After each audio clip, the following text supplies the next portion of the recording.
ہمارے prime minister ہیں وہ، تو انہوں نے ایک نعرہ لگایا تھا نیا پاکستان. تو آپ کو کیا لگتا ہے ان 2.5 سالوں میں جو بھی حکومت کی ہے پی ٹی آئی نے، تو کیا وہ ابھی نئے پاکستان کی طرف گامزن ہے کہ پرانے پاکستان کی بھی کوئی جھلک ہے؟ انشاءاللہ جس طرح ہمارے بابا قائد اعظم صاحب نے اور علامہ اقبال صاحب نے خواب دیکھا تھا، تو یہ انشاءاللہ پاکستان ہمارے خان صاحب کا یہی ہے کہ ہم وہی پاکستان نئے کا مطلب ہے کہ وہ پاکستان جس کی بنیاد اپنا بابا قوم بابا قائد اعظم صاحب جو وہ دے کے گئے ہیں، وہی ہم اس کو انشاءاللہ کوشش کریں گے اور کر بھی رہے ہیں، دیکھ بھی رہے ہیں. جو عمران خان صاحب کی سیاست ہے دیکھ رہے ہیں، وہ کوئی جائیدادیں نہیں باہر خرید رہا، ایسا ہی ہے نا. وہ کوئی بریف کیس بھر کے وہ کوئی نہیں جا رہا، اس کا کوئی رشتہ دار اس کے ساتھ نہیں ہے. تو میں حقیقت کہتا ہوں کہ الحمدللہ پنجاب اسمبلی میں بھی ہم بیٹھے ہیں، وفاق میں بھی یا ہم بیٹھے ہیں، تو کوئی ایسا بندہ نظر نہیں آتا کہ جو ایسا کوئی کام کرے جس میں اس کو کمیشن ملے یا وہ کوئی میرا اس قسم کے کوئی. آپ کو ملتان سے آپ کو ووٹ ملتے ہیں، آپ کے حلقے سے ووٹ ملتے ہیں، آپ کو بار بار ملتان کی ہی سرزمین سے جتایا جاتا ہے، تو آپ سے یہاں کے لوگ بہت محبت کرتے ہیں. تو آپ کا کیا تجربہ رہا؟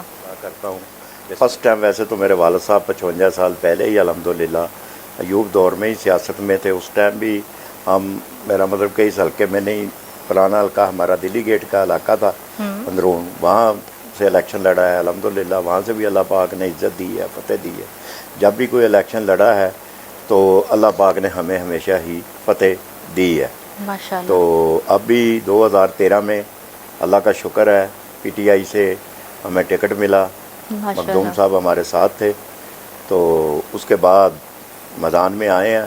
یہاں سے تقریباً 25 سال سے اپنا نون لیگ الیکشن جیت رہی تھی. اس کی ووٹ دینے کی جو آپ نے سوال کیا ہے، اس کی وجہ میڈم یہ ہے کہ اللہ کا شکر ہے ہم لوگ رابطے میں رہنے والے ہیں.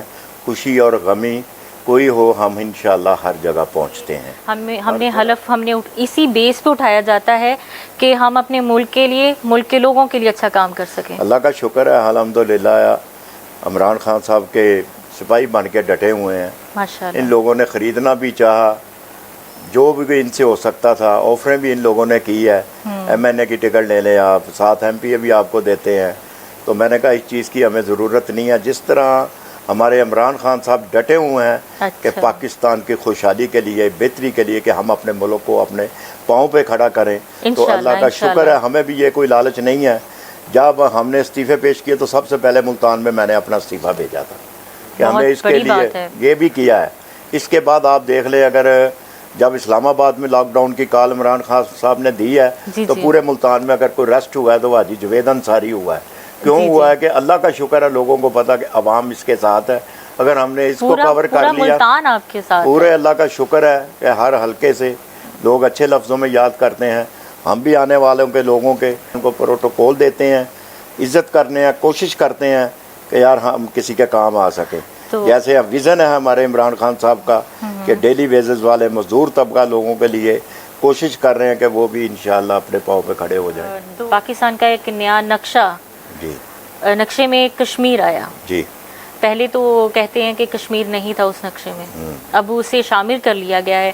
تو آپ کی حکومت پی ٹی آئی یا آپ اس کے حوالے سے کیا کہیں گے، یا آپ کا کیا عمل ہوگا کہ آپ صرف اس کو نقشے تک ہی رکھیں گے یا اسے واقعی عملی جامہ پہنائیں گے؟ انشاءاللہ عملی جامہ پہنائیں گے ہم. اس کو باتوں سے کام نہیں چلتا. یہ ہمارا وزیر اعظم صاحب خان صاحب آنکھوں میں آنکھیں ڈال کے بات کرنے والے ہیں. ان کی طرح نہیں ہے کہ مودی کو اپنے گھر بلا کے کوئی دعوتیں دیتے ہیں. ہم نہ ان کی دعوت لیں گے نہ دیں گے. اور انشاءاللہ جو نقشہ ہم نے کشمیر کے ساتھ جوڑا ہے، کیونکہ کشمیر ہماری شاہ رگ ہے، ہم پیچھے اس فیصلے سے پیچھے نہیں ہٹیں گے. ان کی آزادی تک انشاءاللہ ہماری جدوجہد جو ہے وہ جاری رہے گی. آپ نے دیکھا ہوگا 10 سال تک ان لوگوں نے وزیر خارجہ ہی نہیں لگا سکے. ہمارے وزیر خارجہ صاحب نے اللہ کا شکر ہے یہ 2 سالوں میں جو ہمیں لوگ دہشت گرد کہتے تھے، ہمارے اوپر یہ وہ لیبل ان لوگوں نے لگا دیا تھا. انشاءاللہ اب ایسا نہیں ہے. اب انڈیا وہ دہشت گرد ملک ہے، پاکستان نہیں ہے. پاکستان پرامن ملک ہے اور ہمارا حق ہے. کشمیر ہمارا